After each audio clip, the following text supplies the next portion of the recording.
Os hago una pregunta primero. ¿Por qué lo llamáis GPS? En deporte outdoor y en deporte indoor, las variables, los umbrales eran diferentes. Los saltos, el aterrizaje. ¿Y todo esto te lo marca Sí. el GNSS? Sí. Uno de los problemas es la formación de los staff técnicos, ¿no? Luego vienen las lesiones, el Ya. descenso de forma, ¿no? Pero en tercera ref tenemos equipos. La plataforma es la misma que pueden usar equipos que tenemos en Champions. Todos son datos, Ya. pero la clave es esa interpretación, esa contextualización del dato. El jugador de élite, el pico de máxima intensidad lo mantiene. ¿Dónde bajan? Bajan los promedios. O sea, es más importante para mí la relación personal y profesional, ambas juntas dentro de un vestuario, que no solo el dato como ¿No? tal. Yo solo con el hecho de poner los dispositivos, yo te he hecho un check del equipo ya. Busquets, tendríamos que buscar en qué momento de su vida llegó a 30 kilómetros por hora en un partido. La brillantez no depende solo de la cantidad de metros que corras. La presión física ayuda, pero no es el factor No es determinante en el deporte de equipo. Hay una cosa que se llama valor. ¿Cómo nosotros establecemos las demandas físicas a las que tienen que llegar? El dato lo tenemos que democratizar. Si nos ponemos un tema legal, los datos son suyos. Claro. No son del club, son del jugador. Y de hecho nosotros muchas veces... A veces los falseamos.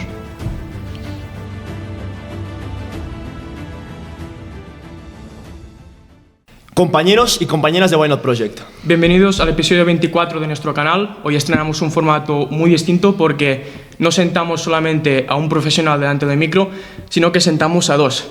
Y además lo hacemos hablando sobre un tema muy especial. Exactamente, la segunda temática de este mes de la tecnología es sobre los GPS y su implementación en los deportes colectivos. Y para ello tratamos de dos profesionales con un grandísimo conocimiento y experiencia sobre esta herramienta. Vamos a empezar a mi izquierda con Roger Font. Roger, ¿cómo estás y cómo puedes presentarte a la audiencia? Bueno, pues bien, gracias por la invitación, aprovechando la oportunidad que veníamos a INEF Lleida. Y bueno, la idea es compartir y el conocimiento que tengo por la experiencia, tengo una edad ya, y que aprendamos todos juntos. Por otro lado tenemos a Isaac Serrano. ¿Qué tal, Isaac? ¿Cómo estás? ¿Y Muy qué nos bien. puedes contar un poco sobre tu trayectoria? ¿Quién es Isaac Serrano? Bueno, pues Isaac Serrano es fisioterapeuta ya desde hace muchos años, desde el año 99. Eso quiere decir que ya llevo muchos años en esto. Y de alguna manera, en un momento determinado, me vinculo al deporte y al deporte profesional como fisioterapeuta. Y con los años, pasando por algún club del extranjero, algún club de España, pues con un compañero acabamos montando una empresa, básicamente él, con ingenieros, algoristas, informáticos, y se acaba montando un dispositivo tracker, un dispositivo de monitorización con el que ahora estamos empezando a funcionar. Muy bien. Después, más adelante, vamos a entrar en esos detalles sobre ese GPS, pero ahora vamos a hablar de manera general. Siempre nos gusta empezar con alguna pregunta general para introducir el tema, y nos gusta empezar hablando sobre el papel del GPS, ¿de acuerdo? Para aquellos preparados físicos que no utilizan GPS o no han oído hablar nunca de este tema, ¿qué es exactamente un GPS aplicado a deporte y qué información nos permite obtener? Empezamos por ti, si quieres, Empiezo Isaac. con un tema más tecnológico, si queréis. Vale. Venga. Os hago una pregunta primero.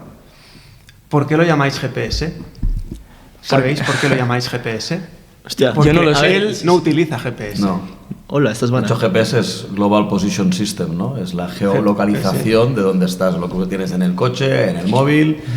Isaac y yo hemos conducido por Europa seguramente con mapas de carretera, pero hoy en día vamos con el GPS que nos indica. Aquí hay una antena que recibe señal de un satélite americano que se le llama GPS. Americano.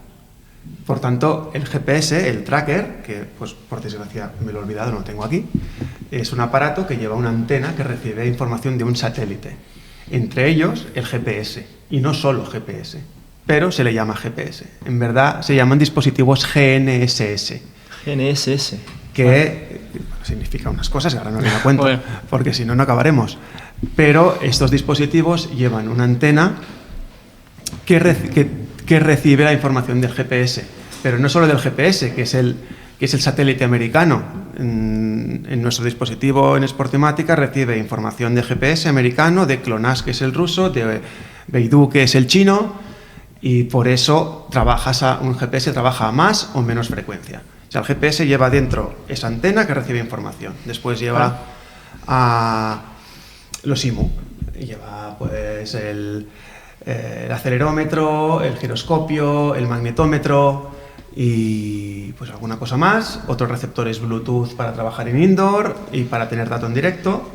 Pero casi sería lo mismo con un reloj inteligente o todo lo que os he dicho que lleva el dispositivo GNSS, el GPS, lo encontramos en un teléfono móvil, por ejemplo. A mí me gusta más la palabra, cuando yo hablo en las investigaciones que tengo, por ejemplo, hablamos más de IMUs que de GPS en sí. Porque a mí la localización, bueno, no me pierdo dentro de un campo de balonmano, ¿no? En su caso no importa. Claro. De hecho, nosotros generamos la geolocalización porque no tenemos los satélites, porque estamos encubierto. Hay que simular con antenas esa geolocalización para tener las distancias, las métricas de aceleración o de velocidad máxima que nos interesen. Entonces, bueno, ese tracker, evidentemente, en un contexto deportivo, no nos interesa saber lo que has dicho, la localización del jugador, nos interesan otros datos, ¿no? Ya para ese preparador físico que está pensando en adquirir esta herramienta, ese tracker, ¿para qué le puede servir? ¿Qué información nos puede dar sobre los jugadores? Empezamos por ti, Roger. Vendría a ser a día de hoy lo que antiguamente eran las gráficas que diseñamos en Excel de volumen e intensidad. O sea, al final, para mí el GPS, el IMU, el tracker, como lo queráis llamar, si puedo, es esencial en mi día a día, en el trabajo. ¿Por qué? Porque veo qué le sucede al deportista en competición, esa es una de las claves, porque muchos deportes no dejan poner el dispositivo a nivel indoor en competición, doping tecnológico, lo argumentan así. Yo lo he puesto y nunca he pedido permiso, entonces no he tenido ese problema, me he saltado las normas. Y luego veo lo que pasa a nivel de entrenamiento, ¿no? Entonces, dentro de las 150, 180 variables que te pueda dar, depende de la marca, el dispositivo, cogemos las que son más importantes y vemos qué pasa a nivel de volumen, qué pasa a nivel de intensidad, qué pasa a nivel de déficits, qué pasa, por ejemplo, hay una variable que se llama Step Balance, en la cual tú ves el apoyo y la fuerza de una extremidad o de la otra. Entonces, a lo mejor nos puede determinar que ahí hay un problema que, a lo mejor, sabemos que la lesión es multifactorial. Isaac domina mucho más que yo este ámbito. No te creas. Entonces, ahí podemos hacer algo para intentar evitar que eso conlleve una lesión, ¿no? Pero bueno, eso para mí es una maravilla poder trabajar con este tipo de tecnología, ¿no? Que, por desgracia, sí que se está abriendo, pero sigue siendo costosa para clubes amateurs o deporte que no sea profesional, ¿no? Y aún así, en mi caso, en mi deporte, en la Liga Española, solo hay un club que dispone de este dispositivo. Vale. Oche Wash, en el episodio número 11, bien, nos comentó que bueno, pues, él utiliza mucho las variables tradicionales, como puede ser el high speed running, puede ser la distancia total, el sprint, el VMAX, aceleraciones y desaceleraciones máximas. ¿Estáis de acuerdo de que estas son las más prioritarias? Vamos a distinguir los dos ámbitos, ¿no? En el handball y en el fútbol, Isaac. En el fútbol sí, en el handball no. O él te dirá más. Porque es que son deportes diferentes. Claro. Y al ser deportes diferentes, las necesidades son absolutamente diferentes. Si hablar de high speed running en el baloncesto, en el balonmano, claro, y en deportes con espacios reducidos, es mucho más importante otras variaciones o otros datos, sobre todo de intensidad o de aceleración y desaceleraciones, que no el high speed running, porque no pueden tener high speed running. Claro. No tienen ni distancia ni el espacio para poder hacer un sprint. Eso no quiere decir que no se cansen mucho, no tiene nada que ver. Claro. Pero las variables son diferentes. Hemos ayudado a la Federación Italiana de Tenis porque contactaron con mi socio, que es mucho más tecnológico que yo, porque habían gastado mucho dinero con una empresa tecnológica de GPS, como le queráis llamar, y no sabían exactamente qué datos sacar. Y les dijimos que de alguna manera les habían timado, porque tal como estaban hechos los algoritmos, está todo hecho para el fútbol, de base. Vale. Entonces, no necesitas lo mismo para el fútbol que para el tenis. Y en eso estamos trabajando también con una gente de Esplugas, que está en Esplugas, para tenis, que los ayudaremos a hacer sus variables, si nos pasan unas fórmulas, nosotros validaremos con los algoritmas si se pueden hacer o no se pueden hacer. O sea, nos interesa trabajar con otros deportes y cada uno tiene sus necesidades. Y lo que ahora mismo da un tracker al uso son sobre todo datos que él en balonmano, algunos los puede utilizar, pero otros no. Sí, por ejemplo, lo que hablaba Isaac del High Speed Running, nosotros lo utilizamos, pero el High Speed Running en fútbol, no sé si es a partir de 24. A partir de 21, 24 sprints, pero también depende del país, que es una cosa que me habíais comentado, no todos los países lo ven de la misma manera. Claro, nosotros, por ejemplo, aquí en España, pues yo que he estado en un club donde había GPS en deporte outdoor y en deporte indoor, las variables, los umbrales eran diferentes. Vale. Entonces, el high speed running, lo que decía Isaac, yo no tengo... Es imposible que un jugador de balonmano pase igual en futsal y en baloncesto llegue a la velocidad máxima, porque el campo es pequeño. No llegamos, es imposible, ¿no? Eso es una suerte, ¿eh? Hay menos lesiones solamente musculares, cadena diferentes. posterior... Eso es una suerte, ¿eh? Pero no llegamos, pero sí que usamos el high speed running. Sí que tenemos más problemas con la velocidad máxima, porque no vamos a llegar nunca a esa velocidad máxima. Es imposible. ¿Y qué métricas utilizáis para conocer los datos? O sea, las que comentábamos, podíamos usar también, depende de la marca, si tiene la variable player load, que es un resumen de lo que puede ser la carga externa, las relativas a minuto a mí me interesan, que son variables más de intensidad que las de volumen. Yo necesito saber qué pasa con los saltos. De porteros pasamos el día saltando, impactos. Sí, porque si analizamos los datos, por ejemplo, tenemos una posición bastante peculiar en balonmano, que es el ola pivote. Que si analizamos la carga externa, es un desastre condicionalmente hablando. Es el peor siempre en todo. ¿Por qué? Porque se usa un tipo de manifestaciones, de cualidades, que es la fuerza isométrica. Busca aguantar la posición. Y eso el GPS no existe, ¿no? Pero depende de qué impactos, sí que los registramos. Bueno, pues yo necesito los impactos, los saltos, el aterrizaje. ¿Y todo esto te lo marca el GNSS? Sí.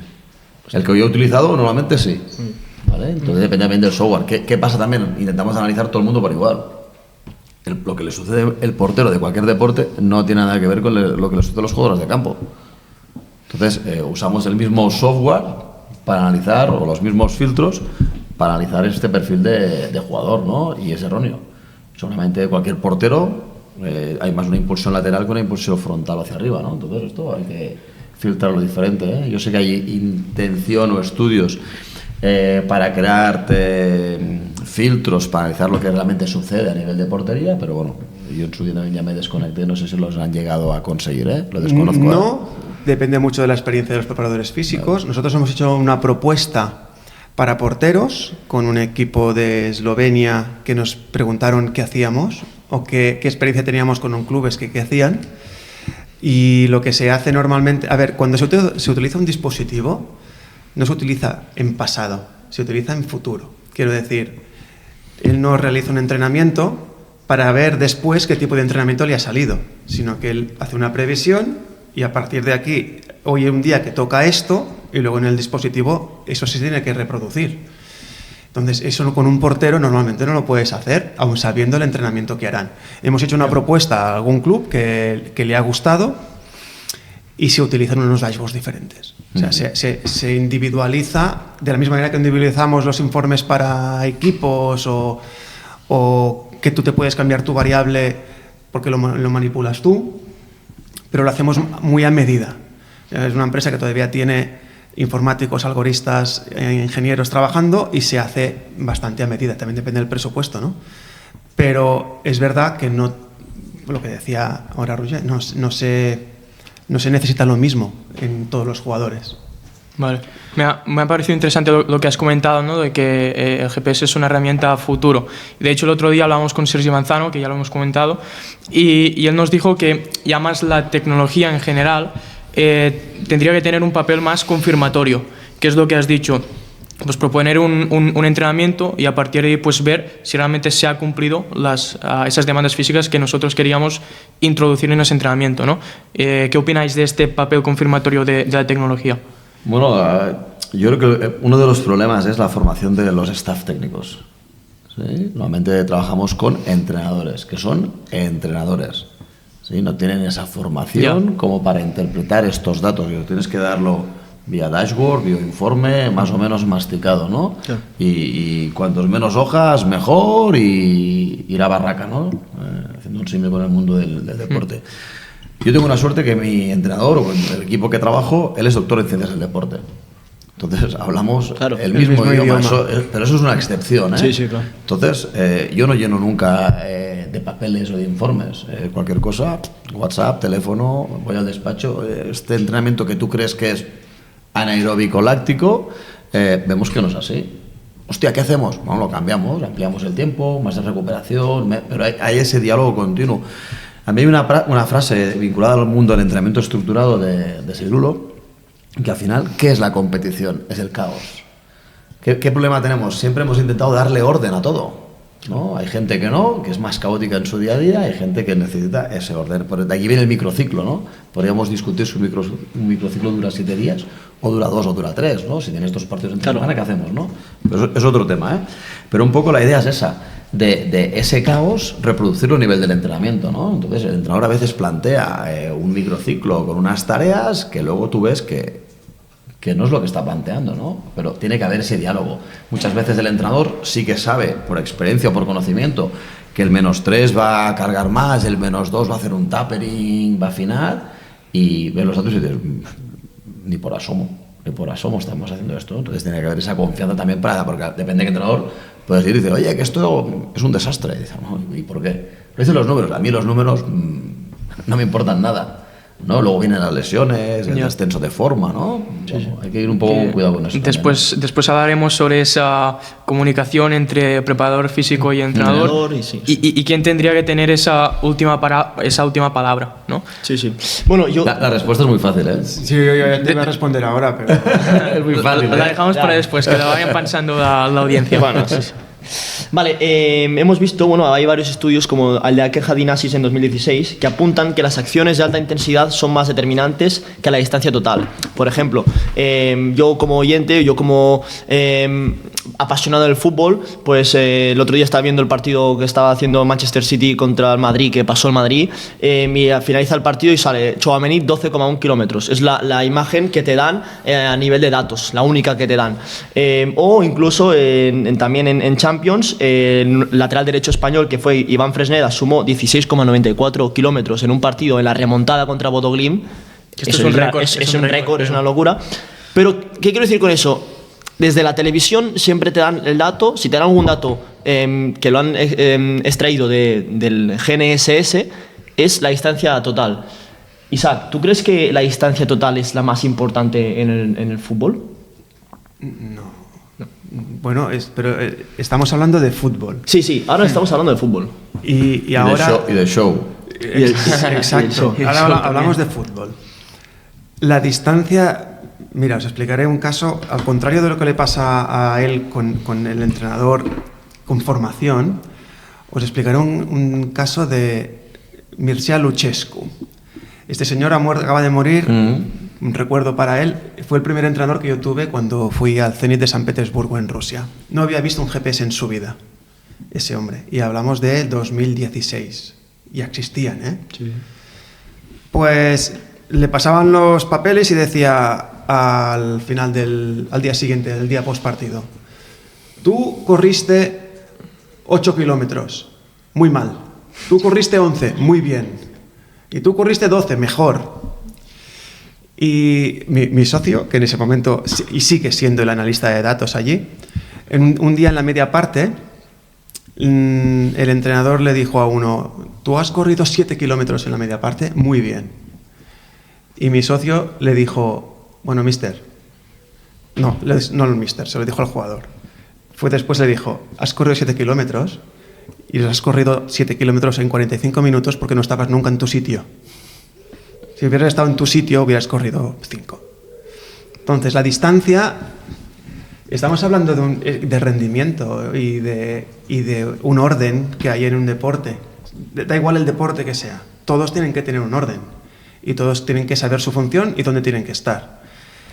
Estar en un lugar o estar dudando como jugador de estar en el lugar correcto es un factor de riesgo importante, porque te vas a mover mucho más, vas a hacer muchas más acciones de intensidad para estar seguro que estás donde toca, y eso solo pasa por la inseguridad. Entonces, hacer mucha distancia está muy bien siempre que sea necesaria.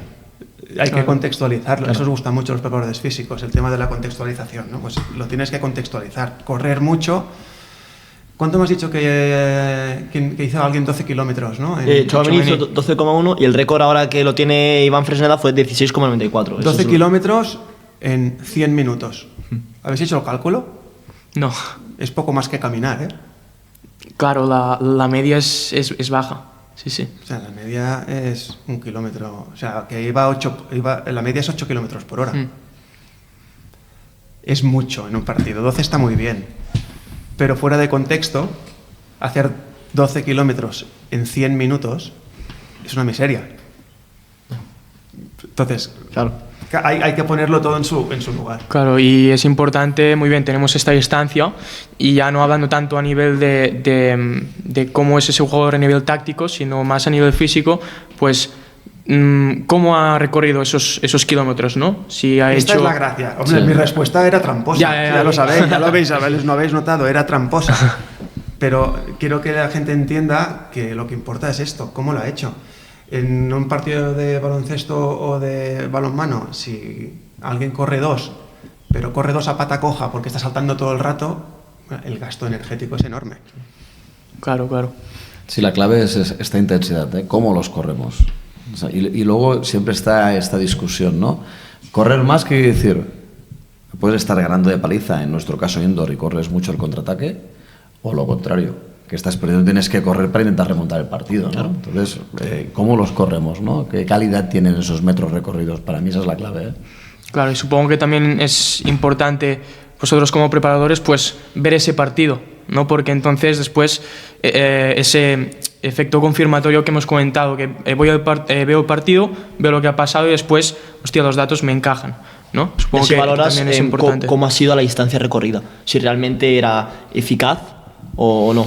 Bueno, lo que haces con otras variables contextuales, claro, como puede ser el número de posesiones, los goles que a nivel indoor, ¿no? Posesiones, goles, ese ritmo, esa frecuencia, esa densidad, buscamos un poco eso para ver que realmente no solo el dato en sí, al final hoy en día que morimos de datos, todos son datos, pero la clave es esa interpretación, esa contextualización del dato. Hace coger los datos de un IMU, analizarlos sin saber qué ha pasado en partido, no tiene mucho sentido. Es un descriptivo y dices, vale, muy bien, ¿y qué hacemos ahora? No, ¿sabes qué es interesante para mí, creo? Y ahora, sin haberlo hablado, a ver qué te parece a ti. A mí, yo trabajo ahora con jugadores individualmente y muchas veces por un entreno o un partido me envían los datos, un PDF, que es un pequeño informe. Y siempre pido, cuando es posible, que me envíen el raw data, el gráfico, porque el gráfico, o sea, tener números me da una información, está muy bien, pero no tiene nada que ver con ver el gráfico de qué ha hecho el jugador. Es decir, ver las rayitas, puedes ver los tiempos de descanso, puedes ver muchas otras cosas.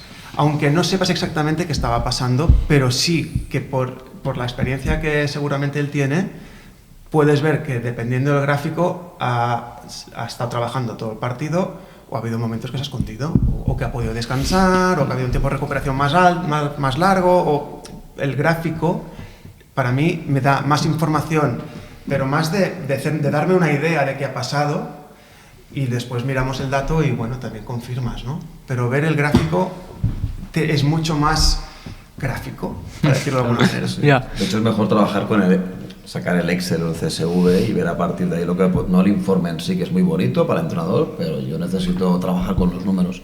De hecho, yo soy una persona que dudo mucho, no dudo de los datos que tengo, ¿no? Y los busco contextualizar continuamente, ¿no? Porque el jugador suele mentir.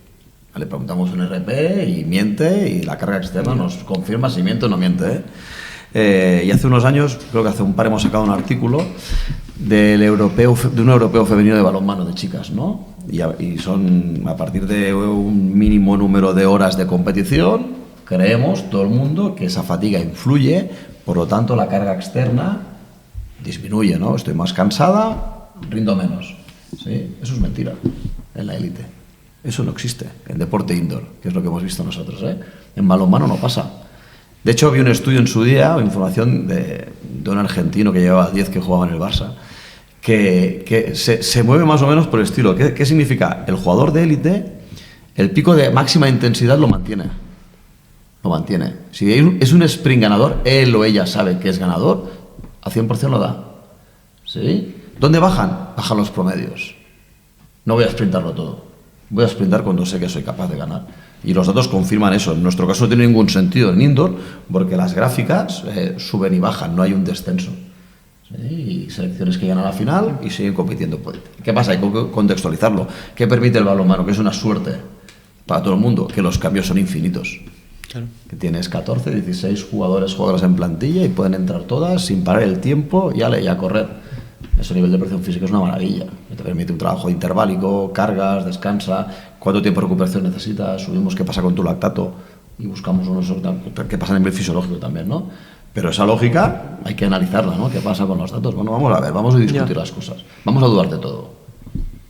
¿Y tú en mitad de un partido estás observando lo que le pasa a cada jugador? Yo normalmente cuando estoy en un partido, o cuando estaba, tenía una tablet donde tenía un live. Tenía un directo. El directo no es 100% fiable. Cuando el dato lo analizamos con el software, sí, y hay algún outlier a veces que cuando pasa el software se filtra, ¿vale? Y este outlier desaparece, ¿no? O no. A veces se mantiene y dice, bueno, ahí ha habido un problema, ¿no? Que a veces pasa también, ¿eh? Tú vas viendo. Pero luego yo puedo decirle al entrenador, hostia, este está cansado, ya, pero quedan 5 minutos, es el mejor del equipo, nos estamos jugando a ganar, ¿qué hacemos? Ostras, este jugador cuando llega a X aceleraciones hay riesgo de lesión muscular. Claro. Yo te lo digo, ahora él decide. Claro, es verdad. Esa es la clave al final, ¿no? Una cosa es la ciencia y la otra cosa es la gestión del partido y la realidad, ¿no? Es que nada es... O sea, yo, por ejemplo, con mi socio hablábamos un día de... A veces no te das cuenta hasta dónde puede llegar el cuerpo. Entonces, tú tienes muchos datos y muchos factores de riesgo, pero la competición te lleva a un destino final. Y cuántas veces sin pensarlo ha habido lesión y cuántas veces dudando el riesgo porque estoy viendo el dato no ha habido lesión.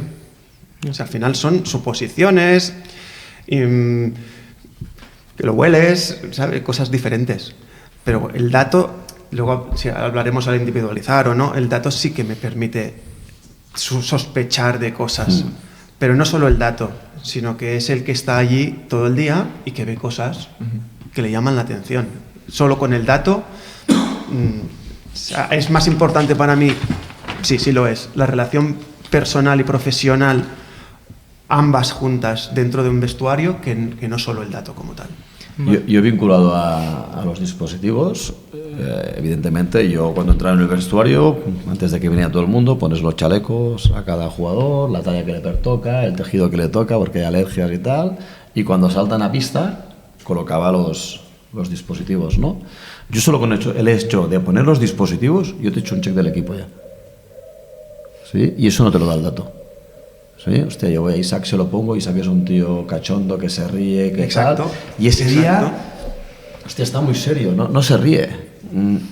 Ya voy con el check, es el check directo del entrenador. Hostia, le pasa algo. Digo, y dice, sí, porque su abuela está chunga, yo no lo sabía, ¿no? Un ejemplo, ¿eh? O sea, yo solo con el colocar ya te dice la información de cómo está el deportista. Es un tema de la famosa mano izquierda, de la relación, claro. Esa parte psicológica. Entonces, no va vinculado a los dispositivos, pero sí que en el momento ya hacemos un check. ¿Sí? Y es lo que dice un poco Isaac, ¿no? La relación, el ver, el estar. Ostras, este tío sprinta aquí, hoy no está saliendo la cara. Ya ves un poco si hay riesgo de algo, ¿no? Muchas veces. Yo he tenido conversaciones de estas. Hostia, esta semana ha llegado uno que siempre llegaba el primero, era el primero en el gimnasio, tal. Esta semana lleva 3 días, que es el tercer día que llega tarde. Tarde no llega el primero, no lo ves activo en el gimnasio, el que es el primero que hace. Y no cuesta nada preguntar. O sea, ni que sea en broma ya. Usted ha llegado tarde estos días, ¿qué pasa? Y siempre sacas cosas. Entonces, a partir de estos pequeños detalles es cuando tú, independientemente de un dispositivo, puedes unir ciertas cosas. Además de los datos, que también... Claro, incluso si ves un día que hay un jugador que no está bien, que le pasa lo que habéis comentado, claro, después debes tener en cuenta que quizás si las métricas en el GPS son muy bajas, quizá no es porque físicamente no esté muy mal, sino quizá anímicamente, ¿no? También hay esa parte que da como razón a esas métricas, ¿no? Entonces, o sí está mal físicamente, pero te lo está dando. Después depende de ti como profesional que sepas un poco deducir de dónde viene el problema. y preguntar al jugador.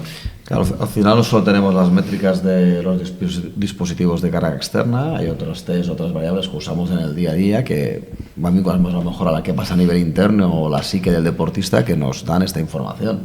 Nosotros, por ejemplo, hemos pasado el wellness test.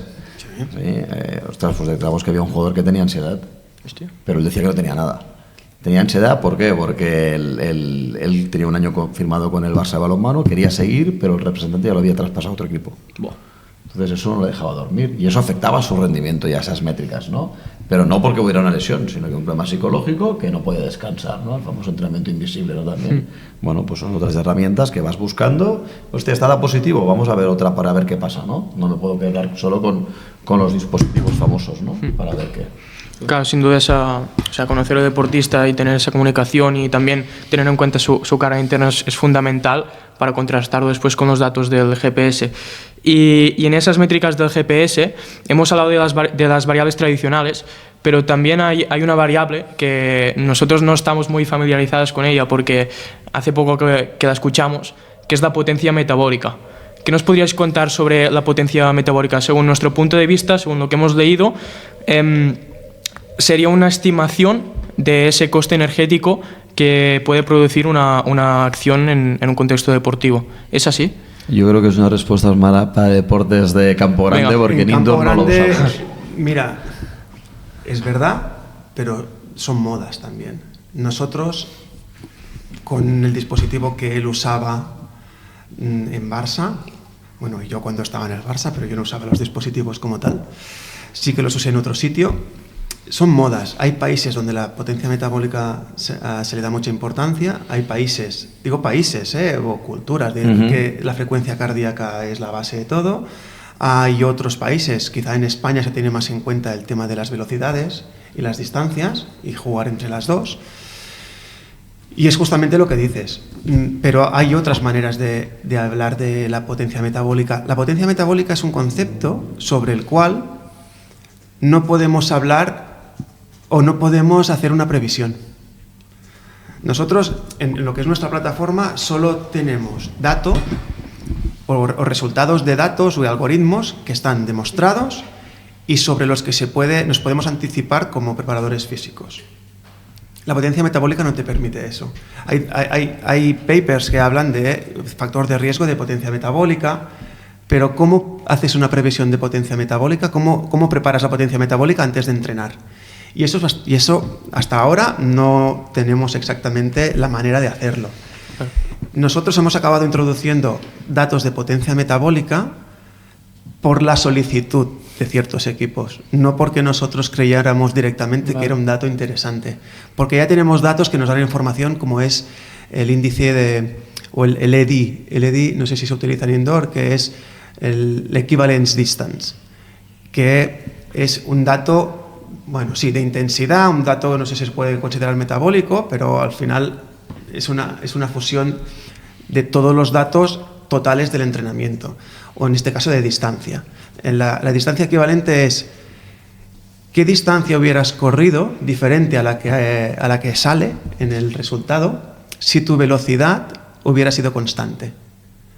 Es decir, hay jugadores que entrenan a 100 minutos, hacen los dos exactamente 7 kilómetros, pero la distancia equivalente a uno le salen 8 y al otro le salen 7,400.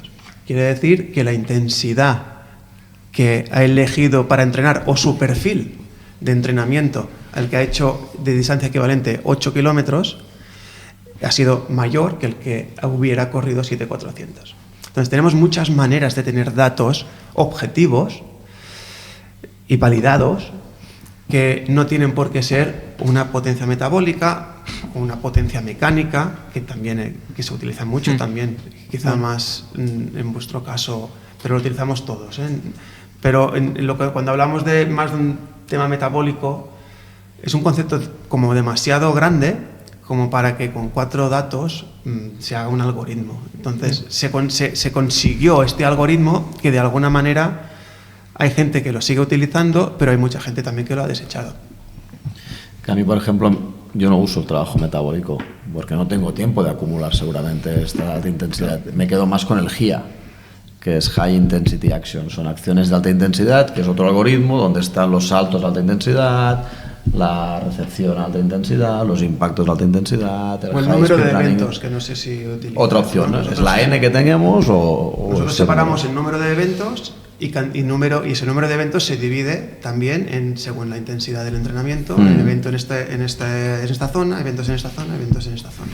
Y más o menos te ayuda a hacerte una idea de lo que estás buscando también. Claro, no, al final hay muchísimas métricas y al final, o sea, tampoco tenemos que, o sea, evidentemente tenemos que buscar las que determinen con más exactitud la carga externa del deportista, pero sobre todo también las que nos permitan, las que nos faciliten después de esto aplicarlo a la práctica. Por ejemplo, nosotros para proponer una tarea es más fácil, pues teniendo en cuenta la velocidad a la que queremos que vayan los deportistas, que la potencia metabólica que queremos que haya en esa actividad, ¿no? O sea, que también como preparadores pues tenemos que facilitarnos la vida en este aspecto. Con la potencia metabólica, esto que me estabas comentando, no lo puedes hacer. Claro, por eso.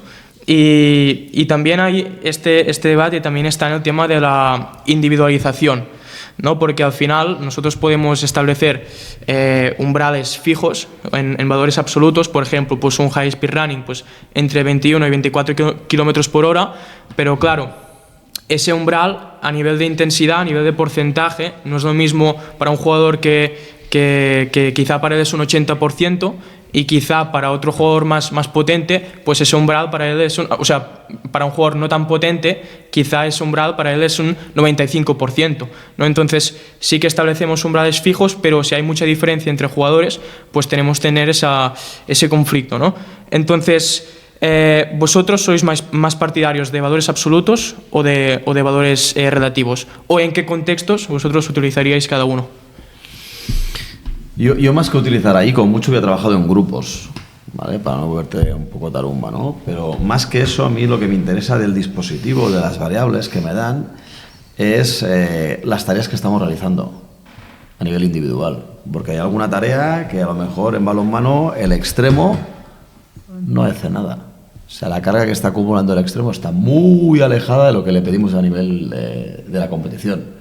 Entonces, ese dato a nivel sirve para decir, hostia, este ejercicio, cuando todo el mundo descansa, esta posición, o este jugador en concreto, tiene que realizar no puede descansar, tiene que acumular más sprints, más contraataques, más lanzamientos, para intentar prepararlo a las demandas competitivas. En indoor es relativamente fácil, si lo haces bien, trabajar por encima de las demandas competitivas. Es muy fácil. ¿Sí? Depende mucho de cómo trabajamos, pero es relativamente sencillo. ¿Por qué? Porque yo puedo hacer un partido simulado cada día. Cada día puedo hacer bloques de 10 minutos, 3 de 5, 4 de 10, un partido de entrenamiento y no hay sobrecarga para el día siguiente. En fútbol es más complicado. Es mucho más complicado. Claro, ese problema a nivel de sobrecarga de cadena posterior, en indoor no pasa nada. Y lo hacemos. Entonces, solo con eso ya nos permite trabajar seguramente, si lo hacemos por encima de esta carga competitiva. Pero sabiendo la dosis individual que necesita cada jugador o qué le pasa en esa tarea a cada jugador. Para mí esa es la clave. ¿Sí? Más que esas banderitas de lo ponemos de alarma, muy bien, pero ya lo sabemos. Ya sabemos que el extremo seguramente, o el pivote, el portero, no va a llegar a lo que le pedimos a la competición. Entonces hay que complementar el trabajo que hace todo el mundo. En teoría se hace exactamente lo mismo. O sea, complementar cuando ves que no llegas. Pero el dato siempre es individualizado. O sea, tú tienes datos de equipo, pero tú tienes un dashboard de cada jugador. Y cada jugador tiene un perfil. Y ese jugador entrenará con su perfil, que es el mismo perfil que tendrá cuando juegue. Es decir, para poner ejemplos, Rafinha juega de una manera, pero es que ya entrena de esa manera. Y hace altas velocidades fácilmente. No podemos entrenar igual a Pedri que a Dembélé, pero es que ellos ya entrenan diferente. O sea, su entreno ya es individual dentro de las tareas, porque ellos hacen su tarea como son ellos y es su perfil. Si mi socio, que lleva tantos años haciendo de analista de datos, tú ves en los datos del GPS, o sea, el dibujo del GPS, cuando hacemos un informe, tú ves un campo de fútbol con unas líneas. ¿Vale? Eso es el dato que te da el satélite. Cuando tú ves los dibujos, las líneas en un campo, ya sabes qué jugador es. y solo estás viendo la línea en el campo, que es cómo se ha movido, porque es su perfil. Conducimos todos de una manera, hablamos todos de una manera, me muevo las manos cuando hablo de una manera, tengo un boli en la mano porque seguramente siempre necesito tener algo en las manos. Un jugador, Lo mismo. lo mismo. Sí. Entonces, ya entrenan con su perfil. Eres tú que con el dato en directo o cuando ves que la semana está un poco por debajo de sus necesidades físicas, pues planearás una cosa diferente, una tarea diferente, quedándose un rato después o con un readaptador haciendo algún ejercicio solo para él. Y ya está. Individualizar no es difícil si eres capaz de interpretar. Vale. La clave es un poco lo que dice el Isaac, ¿eh? Eso no solo con las métricas, sino todo el entrenamiento debería estar individualizado. Otra cosa es el modelo de juego, que sí que hay que vestirlo, pero cada uno le pedimos cosas diferentes. Y a nivel de preparación física igual. Cuando estamos en el gym o vamos a la pista a hacer un entrenamiento optimizador, cada uno hace cosas diferentes. Claro. Sí, y aunque ocupen la misma posición en el mismo modelo de juego, uno tiene unas lesiones, otro no, claro, y otro es un perfil más explosivo y el otro a lo mejor es más de ese, ¿no? Pues hay que individualizar. Si tenemos 16 jugadores, deberíamos tener 16 rutinas. ¿Sí? Y aún no hemos llegado en ciertos deportes a ese perfil. A mí es una de las claves del entrenamiento. Vale. Y por ejemplo, en el caso, ya no a nivel de entrenamiento, sino en el caso de la literatura, pues por ejemplo, se hizo hace no mucho el estudio longitudinal de la evolución de las demandas físicas en la Liga Española y Segunda División también durante 4 años, y se estudiaron mediante métricas GPS pues esa evolución de demandas físicas, ¿no? Y se hizo con valores absolutos, ¿no? Entonces, si los relativos nos da una información más exacta sobre ese esfuerzo del jugador, ¿cómo es que utilizamos valores absolutos? Yo creo que deberían publicar los dos. El absoluto lo tienes, pero el relativo. Entonces, pero claro, depende de cada jugador, de cómo entrenas. Y de cómo juegas. Claro, y del míster. Es que modelo... dependes del míster. Uh-huh. Totalmente. Sí, sí. Es decir, no sé, vuelvo a los ejemplos. O sea, Busquets, tendríamos que buscar en qué momento de su vida llegó a 30 kilómetros por hora en un partido. En cambio, ¿quién puede decir que era un mal jugador? Entonces, igual Busquets, a nivel de intensidad o de según qué datos, en esa estadística que sacabas, si tuviéramos el individual, igual estaría por debajo de la media, seguro. Y en cambio, contextualizando, la brillantez no depende solo de la cantidad de metros que corras. Está claro que es deporte, necesitas preparación física, necesitas unos mínimos y controlar los máximos. Pero al final, dentro de un contexto, cada uno tiene su tarea y seguro que un equipo que juega al contraataque tendrá gente delante corriendo mucho y equipos como el Barça, que ahora ponen la línea de defensa en el medio campo, los defensas están haciendo más sprints que en toda su vida. Depende del míster. O sea que si hubiera 20 Hansi Flicks en la Liga Española, los datos cambiarían completamente. A ver, si tienes jugadores, sin decir nombres, pero si tienes jugadores que condicionalmente o por datos son mediocres, y luego en el campo con el balón, esa técnica y esa táctica son brillantes. Pero es que eso es muy habitual. O sea, la preparación física ayuda, pero no es el factor determinante en el deporte de equipo. Hay una cosa que se llama balón. Sí, cómo nos relacionamos con la pelota, ¿no? Y con ese modelo de juego, ¿no? Al final esa es la clave. Mirar el físico, comparar el físico de gran parte de los jugadores de balonmano y los de baloncesto. Sí que hay mucha gente en el baloncesto que dice, este tío es un atleta, pero hay muchos que no parecen deportistas. Pasan más que en el baloncesto que en el balonmano. Pero juegan con un balón. Ya. Y si te la meten con los ojos cerrados, tú lo quieres. Y me da igual que, ¿sabes?, que no sea guapo. Claro que no estamos hablando de atletismo, que es solo correr más. Técnica, sí. repetición. Vale, bueno, vamos a pasar a otro bloque, ¿no? Vamos a introducir un poco, porque en el 2017 en Newcastle empezaron a utilizar los GPS, ¿vale? Los GNSS. ¿Y qué quiero decir con eso? Que empezaron a utilizarlo, pero cada día, como estaban como obligados, quien se pone la camiseta de entreno, ponerse el peto, ¿no? Es decir, ya ha pasado un tiempo, ya llevan mucho tiempo utilizándolo. Yo quería preguntaros más a cada uno de vosotros, cuando acaba un partido, ¿cómo trabajáis con los datos para organizar la semana? Es decir, ¿cómo es el proceso? Termina el partido, pillo los datos y luego ¿qué? ¿Con quién lo analizo? ¿Solo? ¿Qué es lo que más analizo para pasarlo al entrenador? ¿Y cómo esto afecta en toda la semana? Y un poco lo que hablaba Isaac, o sea, a mí los dashboards que se generan en los programas, los PDFs que puedes descargar pueden ser muy bonitos, pero a mí no me gustan para nada. Entonces yo lo que hago es saco el raw data, saco el CSV, el Excel y lo transformo, pero no me quedo con el partido. O sea, vale, cojo el partido, lo vacío en mi base de datos, lo filtro, veo esas variables que a mí me interesan, 15, 20 variables me quedo, pero a la vez lo comparo con lo que pasa a nivel del entrenamiento, ¿no? Y esas necesidades, que esos máximos, esos promedios, esos mínimos, esos relativos que saca cada jugador y, bueno, un poco cómo ha ido el partido a nivel de la carga externa, si hemos corrido más o menos, por ejemplo, esa intensidad, y realmente si estamos preparando con las tareas que estamos diseñando hablando con el entrenador. De hecho, la planificación en nuestro caso los últimos años era entrenador y yo, en el cual decíamos, bueno, ostras, aquí estamos más lentos, este jugador no sé qué, este no sé cuántos, aquí deberíamos cargar, ¿cómo diseñamos la semana? O normalmente diseñamos el mesociclo. No vamos semana a semana, sino tenemos una visión un poco mucho más global, ¿no? Sabemos que el día X tenemos que llegar bien de forma, pues vamos a empezar a construir esto y hacemos una regresión, ¿no? Un poco esa es la idea, ¿no? Y luego intentar, bueno, sacar déficits. Lo que hablábamos, un step balance, ostras, no está saltando igual, ¿qué indican? Puede ser que haya un riesgo lesivo, que el jugador tiene un problema psicológico, bueno, pues vamos a buscar otras variables, otras opciones de test o para hablar, para ver qué podemos encontrar. En mi caso no es mi tarea. Claro. Os hablo desde el punto de vista de un fisioterapeuta, pero alguien que conoce los dispositivos. Lo que yo veo desde fuera, cuando he estado en club, es que después de partido el preparador físico se va a dormir muy tarde, porque tiene que hacer las descargas y todo el rollo.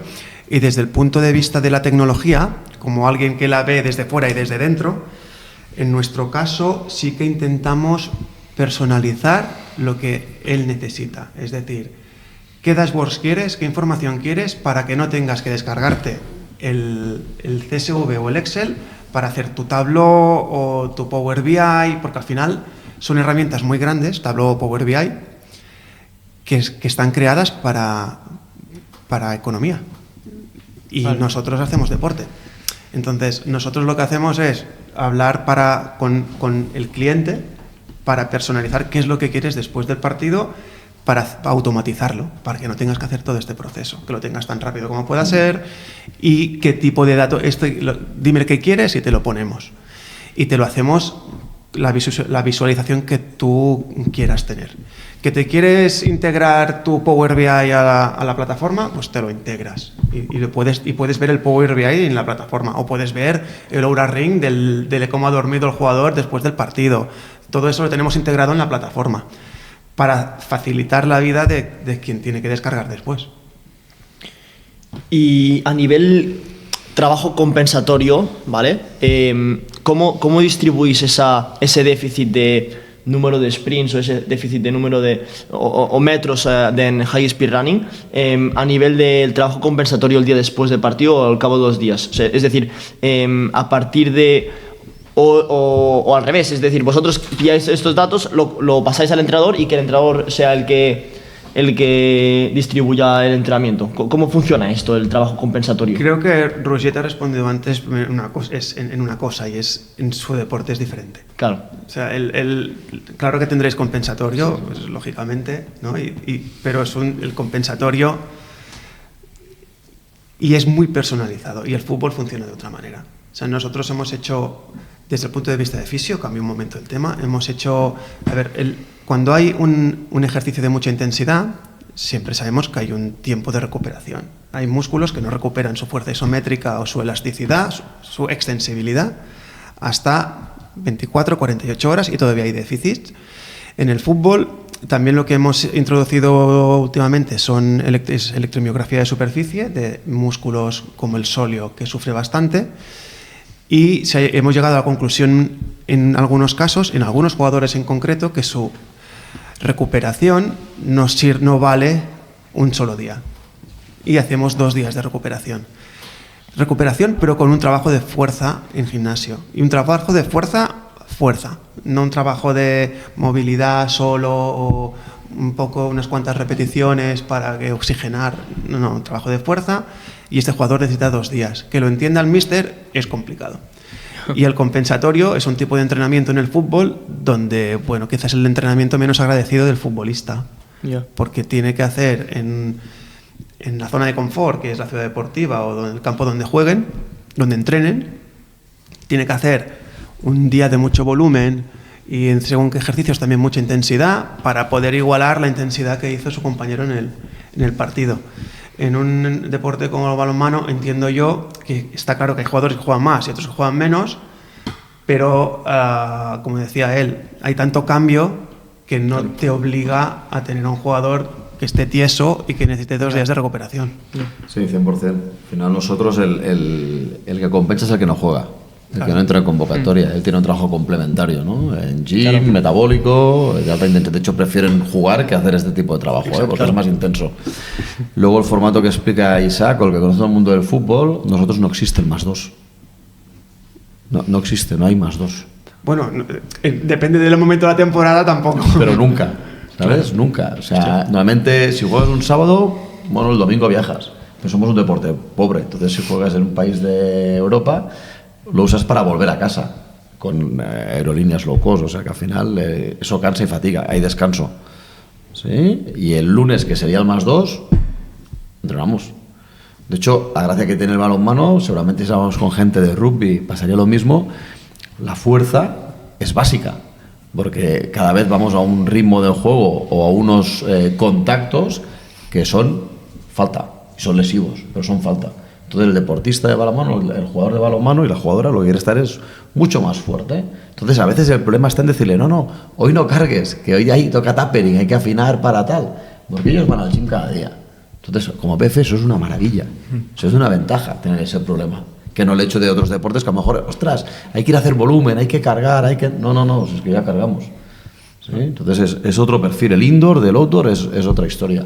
Y en balonmano sí que, bueno, al final hablamos de élite, hay mucho jugador, todo históricamente, de Alemania hacia arriba, norte de Europa. Son gente que viene, por ejemplo, con ejercicios olímpicos dominados perfectamente a nivel de técnica, ¿no? Unas cargadas, unas arrancadas, ¿no? Que no es habitual en el mundo del deporte de equipo encontrarse con este perfil, ¿no? Pues los nórdicos ya en la escuela es diferente. Sí. Yo he trabajado mucho con un jugador noruego, yo estuve un tiempo en Oslo con él y me dio por preguntarle. Primero le pregunté, ¿cómo es que habláis todo bien inglés? Porque, y me decía, ¿empezáis desde muy pequeño? Y me decía, no, empezamos a los 11 años a practicar el inglés. Pero lo hablan todos. Y otra cosa, él, por ejemplo, su hermano había jugado, un jugador de fútbol, un centrocampista que juega en la Premier League, de 1,95 m. Noruego, juega con Haaland, con Odegaard. Y su hermano, de 1,96 m, casi iguales, jugaba baloncesto. Estuvo en Estados Unidos en la universidad, jugó en Galicia. Y este chico, el jugador de fútbol, para hacer algo de actividad y hacer unas vacaciones relativamente activas, jugaba baloncesto con su hermano. En los países nórdicos es muy habitual que sea obligatorio que todos practiquen todos los deportes. Hasta que no los separan o no deciden el deporte hasta que no tienen una edad bastante avanzada. Entonces igual se están hasta los 13 años, desde los 7 hasta los 13, son 5 años que lo van practicando todo, y aunque se dediquen a una cosa concreta, es muy normal que no dejen absolutamente de banda otros deportes que también les gustan. Claro, eso... Entonces, practican muchas cosas. Eso los hace enriquecer, ¿no? A nivel motriz, porque bueno, es un tema que ha salido bastante en este podcast, y es el tema de la especialización temprana, que no ayuda nada en esas lesiones que se pueden producir más a nivel profesional, ¿no? Una pregunta que tenía, y es, hemos comentado el tema de la compensación, del trabajo compensatorio para esos jugadores que no juegan, o que en el caso del fútbol pues juegan pocos minutos, y al final el día de partido seguramente es el día, o al menos en el caso del fútbol, es el día de mayor carga, sobre todo para los jugadores que lo juegan todo.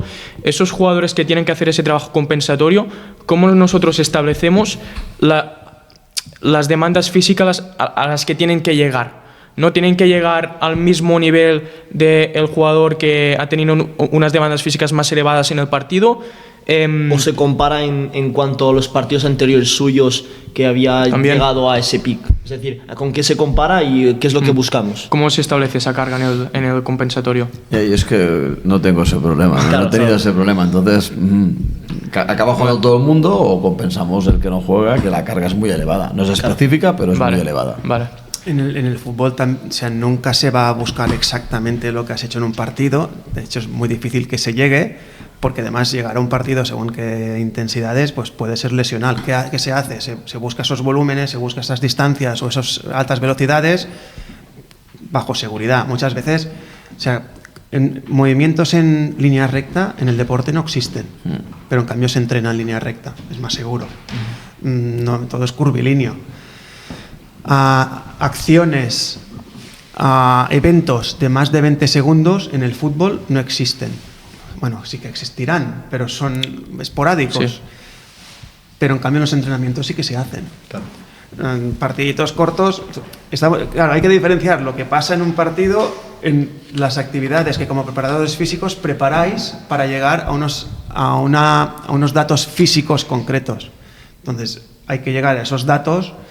Y hay quien coge como referencia el partido y se hace un porcentaje del partido, que esto se ha puesto muy de moda. De hecho, tenemos el algoritmo que compara el entrenamiento o la semana con datos de partido, que has llegado a todo lo que querías. Hay preparadores físicos que no lo quieren y otros que ahora es la panacea. Pero, bueno, si se queda o no se queda, ya se verá.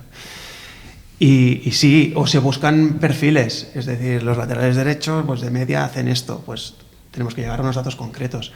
Cada uno, y repito, no es mi tarea en un equipo, se plantea los objetivos de una manera muy personal también.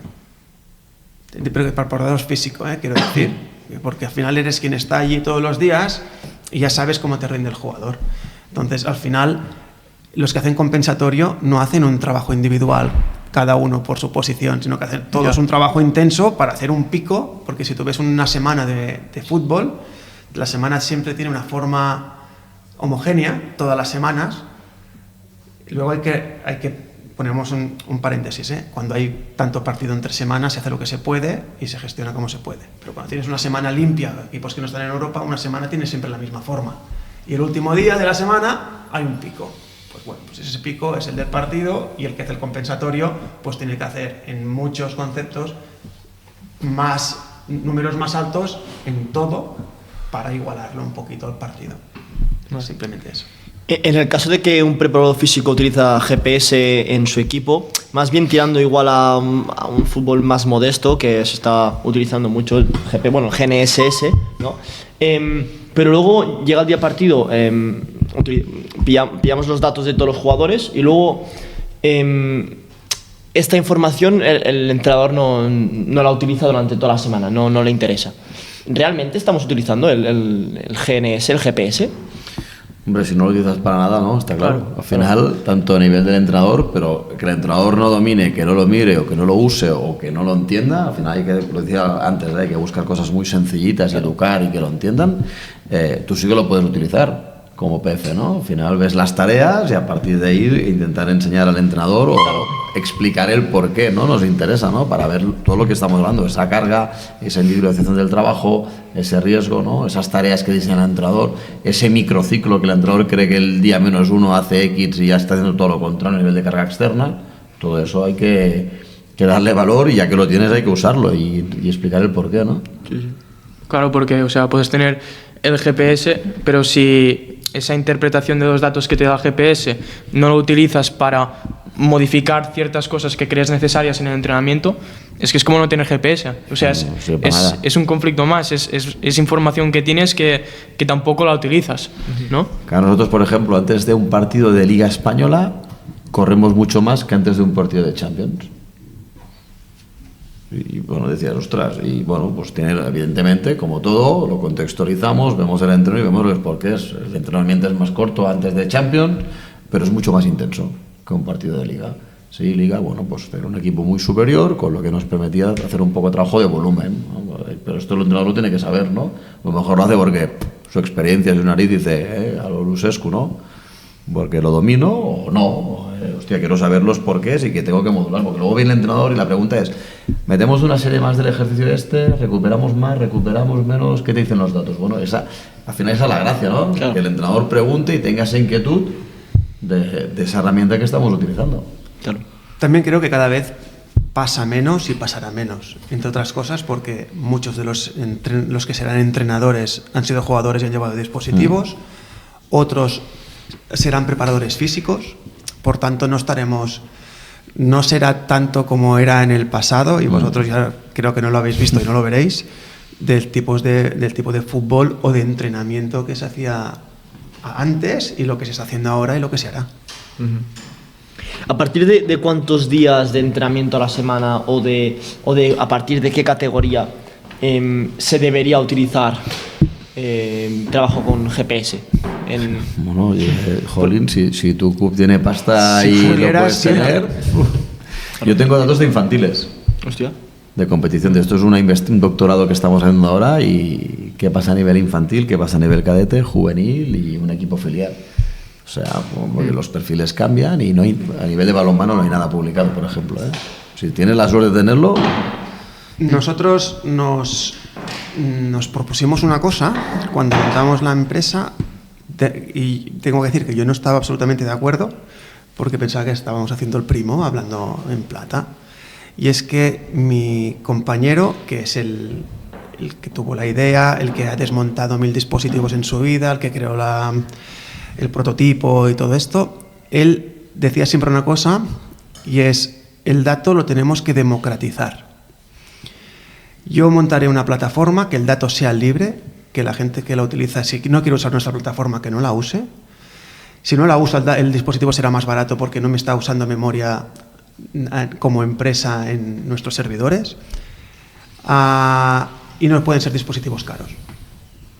Entonces, lo que hemos intentado es que equipos de tercera ref, equipos de segunda ref, equipos de primera ref, pero en tercera ref tenemos equipos en que el dispositivo vale poco más de 300 euros. La plataforma es la misma que pueden usar equipos que tenemos en Champions. Usan lo mismo. La diferencia es que los de Champions tienen un dispositivo con la placa, el Ultra Wideband, que es el USB, no, el Bluetooth, que permite tener el dato en directo y conectarse a las antenas que tenéis en el pabellón. Y esa antena de Bluetooth es de lo más caro que lleva el dispositivo, porque es muy potente, te alarga 160 metros, y eso hace que el dispositivo, en lugar de valer 340 euros, valga 700. Y es tecnología de 2025 y tiene el software más potente que existe. Y esto lo están utilizando también en tercera ref. ¿Cuál es la diferencia? Pues que en tercera ref hay un preparador físico solo y dependerá simplemente de su tiempo. Si puede dedicarle tiempo a rellenar la plataforma porque es una barbaridad de grande, tendrá mucho más dato y tendrá los ejercicios colgados. Si él han podido grabar, lo tendrá grabado cada entreno, todo.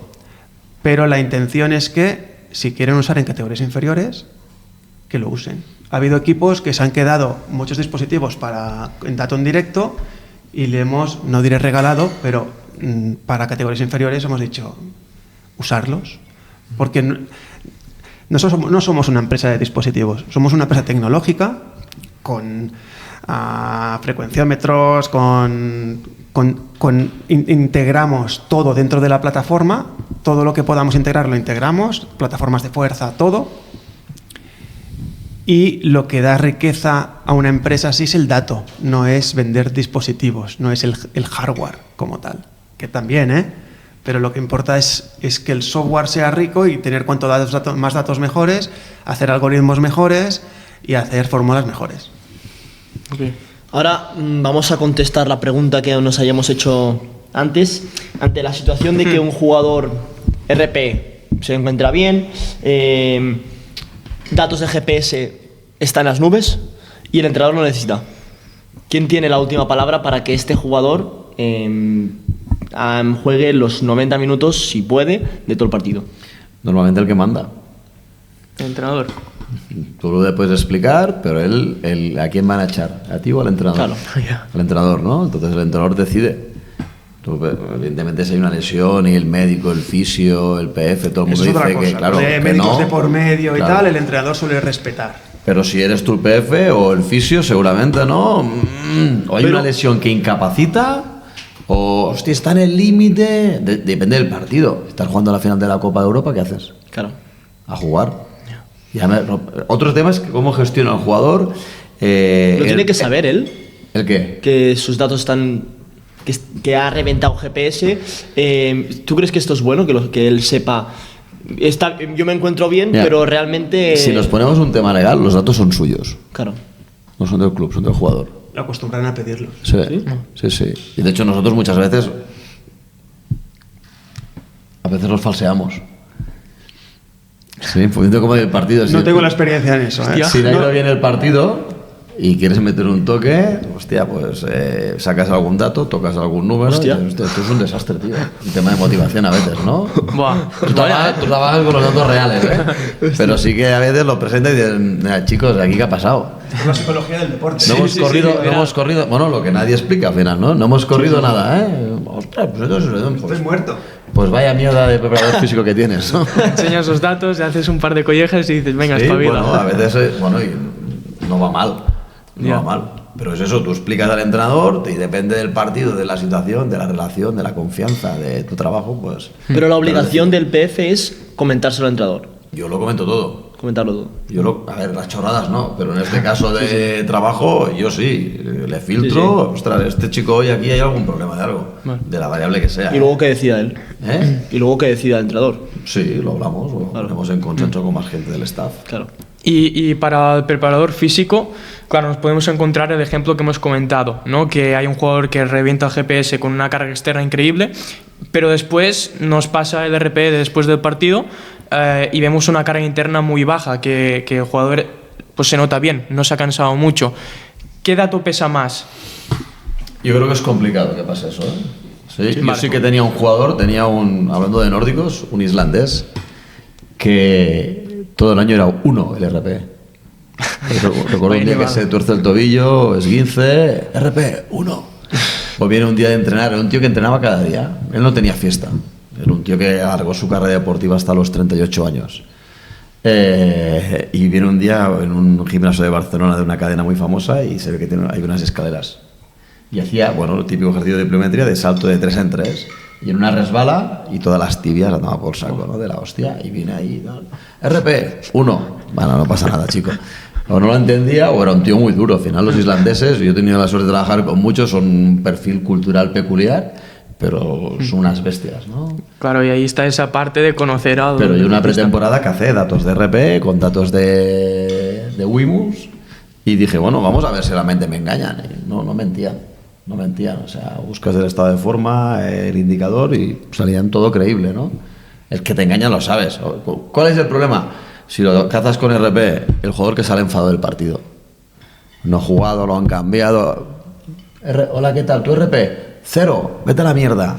No, vale, muy bien, pero es mi trabajo. RP, 0 no puede ser porque has jugado. Pero me han cambiado. Ya, muy bien. RP, y te peleas para que luego se disculpan y hay buena relación. Pero es tu trabajo, ¿no? Un poco intentar ahí que te den un dato que sea creíble, ¿no? ¿El RP se pide justo después del partido?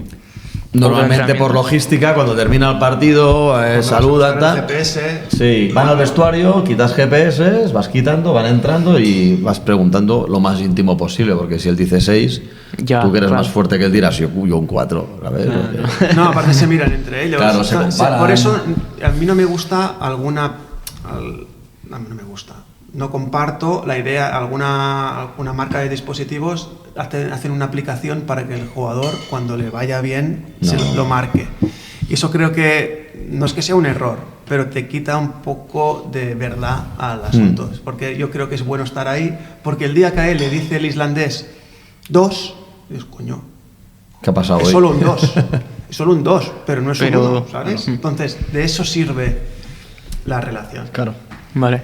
Y bueno, ya como tema final, hablaremos sobre los ¿cómo se llama? Los worst case scenarios en inglés, que son esas esos momentos de máxima exigencia, ¿no?, en el partido. En el caso de fútbol, pues podría ser en el minuto 90 un sprint muy largo para hacer ese replegamiento y llegar a la defensa. Pues cuando identificamos esos momentos de máxima exigencia, ¿cómo lo entrenamos eso durante la semana? ¿Lo integramos dentro del entrenamiento? Mejor que te explique él. ¿Roger? Al no ser preparador físico, prefiero no meterme en un jardín. Ahora diré una burrada, ya que estamos acabando. Yo era atleta. Yo quería correr la maratón al ritmo de Usain Bolt. Eso es imposible biomecánica y fisiológicamente. Pero yo necesito el entrenamiento que esté lleno de worst case o de peak high demands, llámale como quieras. De hecho, estamos trabajando en un artículo. De hecho, era el primero de mi tesis y llevo ya 17. O sea, no lo he acabado nunca, sobre estos picos de máxima intensidad, ¿no? Y en balonmano hay muchos estudios que hacen las ventanas propias del fútbol, 30 segundos, 1 minuto, 2, 3, 5. Balonmano, como mucho, llegamos al minuto. Lo demás no es demanda de alta intensidad, porque hay mucha interrupción en el juego.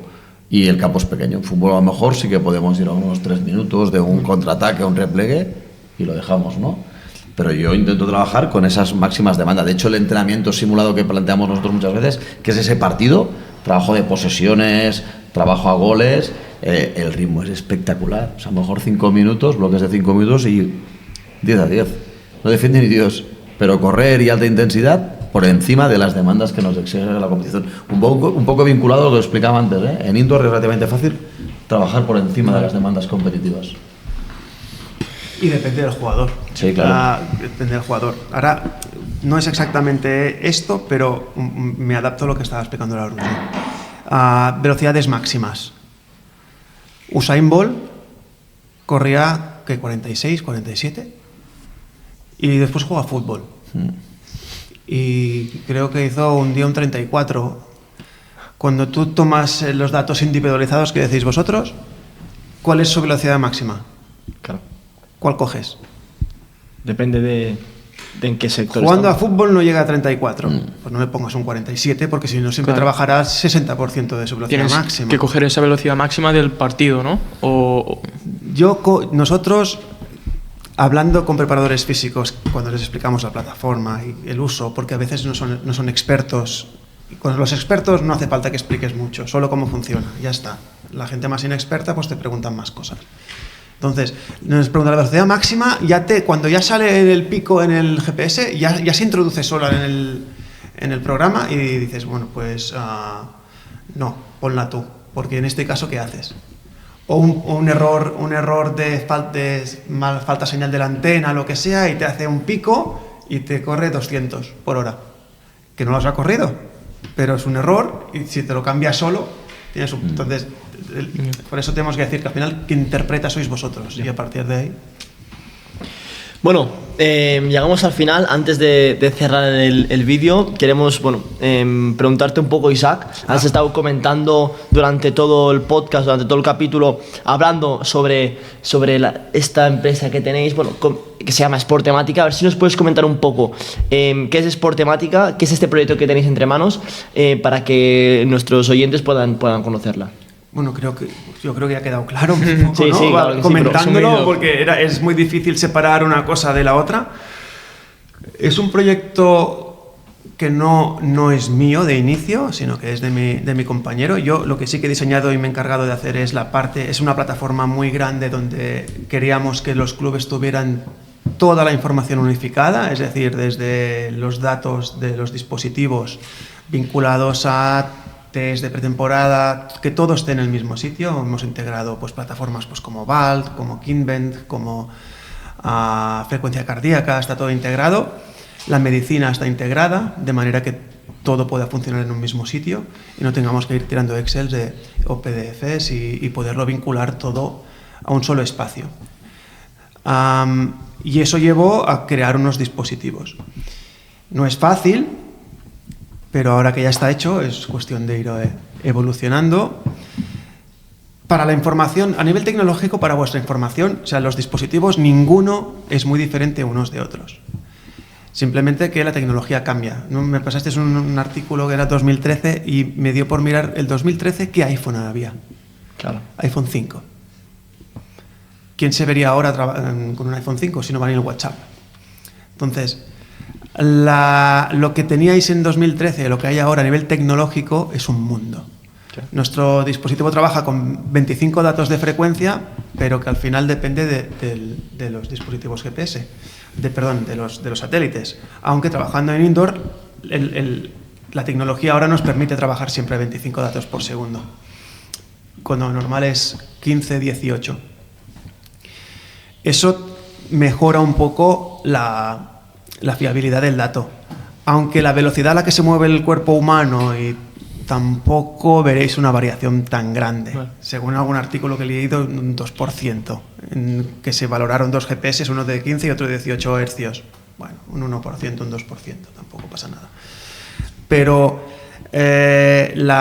nació la empresa pues, con el objetivo que he ido explicando sobre la marcha: democratizar el dato, poder tener dispositivos que hasta ahora, ese momento, algunas marcas creíamos que tenían un precio abusivo, y hemos conseguido hacer un dispositivo que ahora mismo, humildemente, es ni mejor ni peor, eso no podemos entrar, pero la plataforma nos permite tener una buena integración del dato y poderlo exponer bien, y la tecnología, en ese caso, la ventaja de que se acaban de hacer, por tanto la tecnología es la última. Y de hecho hay alguna cosa que descubrimos que era la misma que llevaba el iPhone, que todo el mundo pues lo tiene como una referencia tecnológica, ¿no? Pues, bueno, en principio estamos contentos y las cosas están saliendo bien. Todo esto es muy lento, hay que tener paciencia, pero trabajando bien las cosas salen. Pues nosotros sí que estamos contentos, sobre todo porque podemos anunciar que hay, bueno, que desde Why Not, ¿no? Hacemos una colaboración junto a Sport Temática, donde podemos decir que hacemos un sorteo, ¿vale? De un GPS, donde ahora, bueno, pues tendré los requisitos aquí abajo, pero lo importante es que sepáis que si comentáis en el post que vamos a hacer conjunto, nos seguís a nosotros, Sport Temática, y además resubís la historia resubís la historia, pues vais a poder participar en este sorteo totalmente gratuito, para que uno de vosotros pues pueda ganar un pedazo de GPS que no se llama GPS, sino que se llama GNSS. Decir dispositivos. Dispositivo. Sí. Ya está. Venga, dispositivo, dejamos aquí dispositivo. Sí, que esto ya os lo vamos a recordar más adelante, pero ahora vamos con la parte final del episodio. Nosotros no sabemos nunca cómo cerrarlo, así que siempre lo dejamos a los invitados. Entonces lo vamos a cerrar de esta manera. Nos gustaría que os pensarais un mito que hay sobre el GPS, que quizá ya lo hemos comentado, ¿vale? Algún mito que haya sobre el GPS, y que lo desmintierais aquí mirando a vuestra cámara, en caso de Roger a esa cámara, en caso de Isaac la que tienes delante. ¿Quién quiere empezar? Yo no sé tú, Biel, pero uno que me ha quedado muy claro es el no comentar el GPS. ¿Vale? Esto, vale. Y nada más empezar el capítulo que me lo digan. Sí, hostia, sí. Me ha gustado. Sí. Venga, ¿quién quiere empezar? Empieza Roger. Venga. Gracias por el pase. Bueno, es complicado, ¿eh? Al final el mito es lo que hemos ido explicando un poco el nombre, pero más que un mito es, si lo vinculamos un poco al mundo del return to play, de la recuperación de lesiones, evidentemente estamos monitorizando al jugador continuamente a nivel individual. Y vemos que los valores que tiene a medida que va avanzando el proceso de recuperación, esa acelerometría va incrementando. Y llega un día que decimos al jugador: con los leones, a pista, con tus compañeros. ¿Y qué pasa automáticamente con esa acelerometría? Disminuye otra vez. ¡Ostras! Recidiva, lesión. No, todo está bien. Pasa que el jugador tiene miedo y viene de un ambiente controlado, con redactador, con fisio, PF, a un caos que es el entrenamiento, ¿no? Entonces hay que saber interpretar lo que hablamos todo el rato, estos datos. No vino a recidiva, sino se está protegiendo, está bajando su intensidad porque tiene miedo. ¿Vale? Si alguien tiene la suerte de trabajar con estos datos, saber interpretarlos, un poco lo que hemos dicho continuamente. Muy buena reflexión. Vamos, Isaac, contigo. Para ser poco original y simplemente complementar lo que decía Roger, yo he hablado con empresas de tecnología de este tipo que ya o por escrito te lo presentan como una solución. La solución a eliminar lesiones, a controlar ciertas... Para mí nunca será una solución, un dispositivo. Es una herramienta, porque la solución al final solo está aquí. O sea, si tú solo miras el dato, solo verás que el jugador ha entrado a jugar y que está después de un return to play y está por debajo de esos datos. Bueno, pues por eso pensamos, ¿no? Entonces tienes una herramienta, pero en ningún caso es la solución. Como me decía un preparador físico un día, esto es como cuando tú, en mi caso yo, haces ecografías. Tú me dices lo que ves, a mí me das un ecógrafo, me decía, y yo veré lo mismo que tú, pero yo no podré interpretar lo mismo que tú. Y creo que estamos en lo mismo.